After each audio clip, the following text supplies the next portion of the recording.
Thank you for joining me today. Playing Guns Up.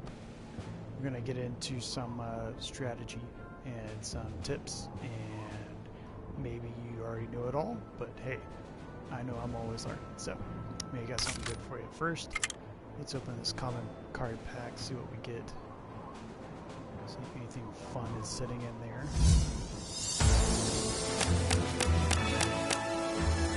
Water that is.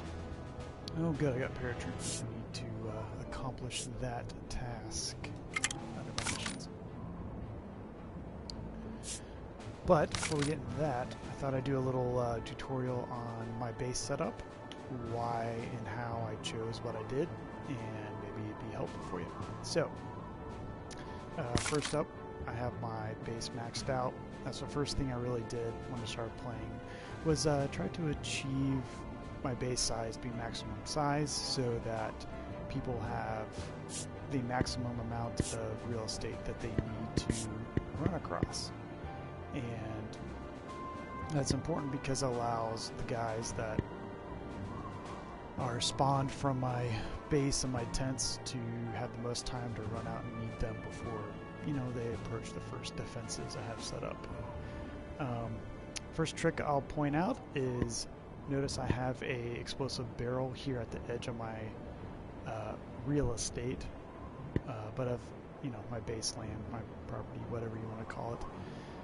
But the battlefield will extend as far as you place the last item.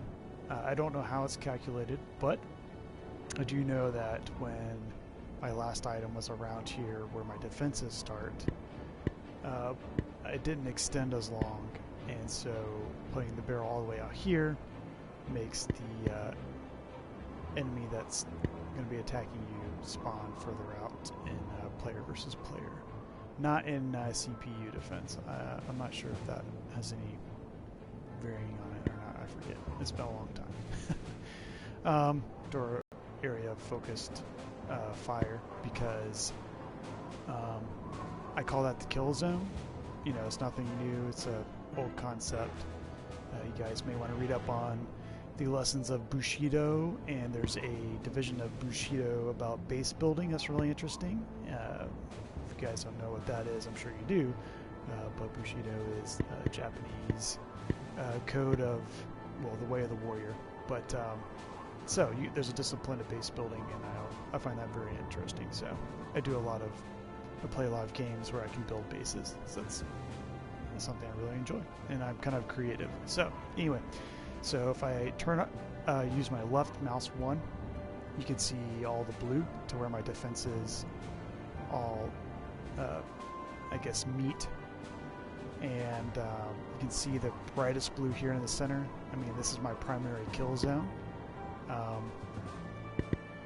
I have 3 bunkers that really help home in, and somebody's attacking my top bunker here.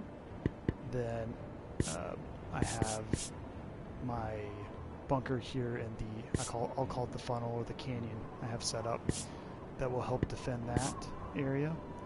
And if enemy starts attacking my lower bunker here, this bunker, my top bunker, does defend this area where they will shoot through a gap between these rocks here in the lower bunker. I have a sniper tower here. I've played around with the sniper tower next to my top bunker here, and it works well, but the trick of getting my engineer to stop and populate this barrier to repair it has proven kind of challenging, and I've actually had more success moving that further down here, and we'll get to that area in a second. So I have my bunkers kind of doubling up on each other to help not just defend each other's weak areas, but also cover breaches. I'm working on building up walls more, because it's easy with one target to shoot down metal walls still. So if they breach here, if I turn on my blue, this bunker will still cover any breaches with these walls, which is good. However, breaches up here, this bunker's kind of defenseless and be destroyed, but thankfully this bunker, as you can tell, it will defend any guys that do breach and start coming funneling down through here. And so that's kind of my bunker strategy right now. I'm always tweaking. I encourage you to always tweak, always try new things.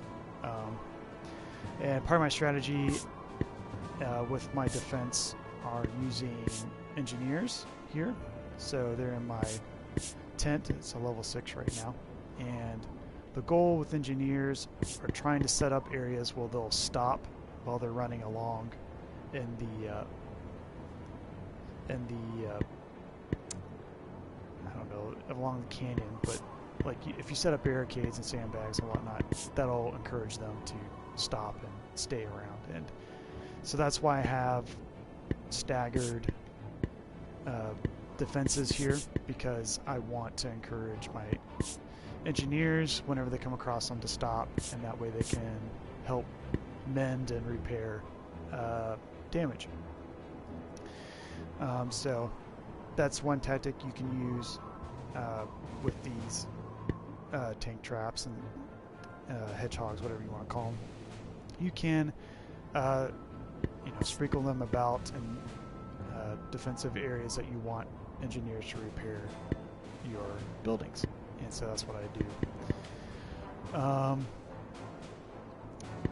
Next I have my mortars or rockets, but they're both level 12 now, but I have them centered to I try to get them as close or tight as I could in a specific area.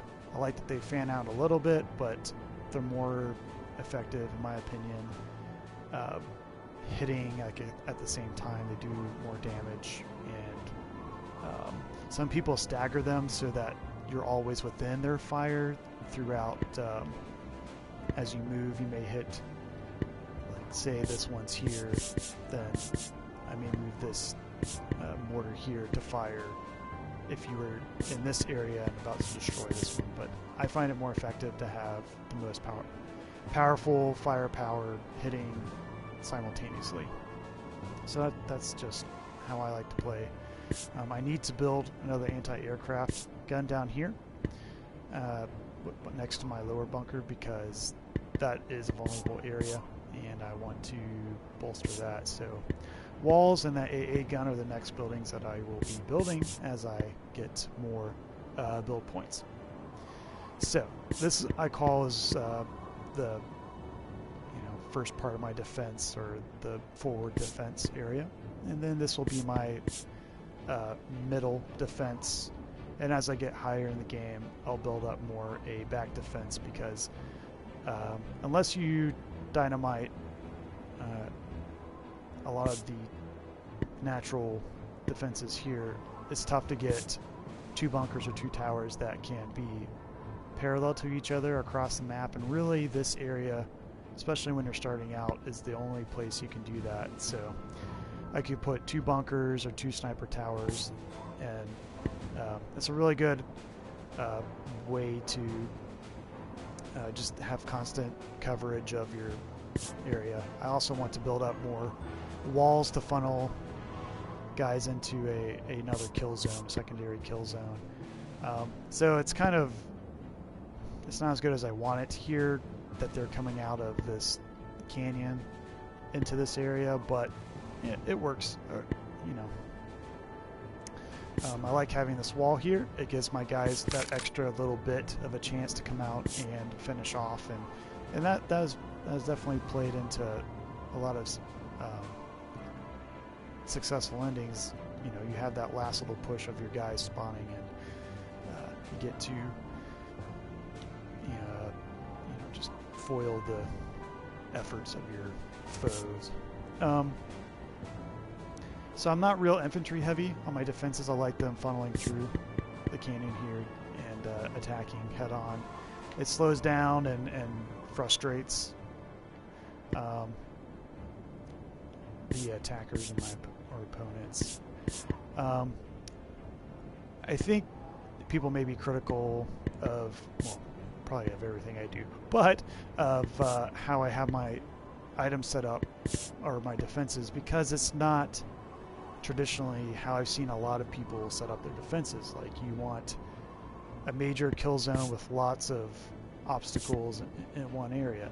My goal is I want to see how much and how effectively I can continue to tweak defenses and use and utilize the natural formations, because your enemy cannot blow up these rocks. They can't blow up the trees, really, and so those things will kind of always be there, and I want to maximize those natural defenses in a way that is effective, and I want to see if I can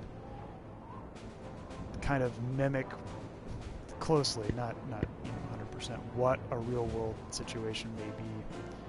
And I like the challenge. I like the challenge of figuring out what can I place where to influence and either extend my CPU games or have regular success at winning more games than losing when I'm defending against attackers. So that is a rundown of my defenses, and hope you guys found this useful. Ask me questions, critique, give me ideas. I love hearing ideas. If you think something may be better at a different location, yeah, just let me know. And share with me your videos of your defenses and what you like. And do you try to use natural terrain? Do you like to use complete walls, lines of walls, and funnel your guys into your enemies into kill zones that way? Or I'd really enjoy learning. So thank you for tuning in, and I hope this was useful, and see you guys next time. Bye-bye.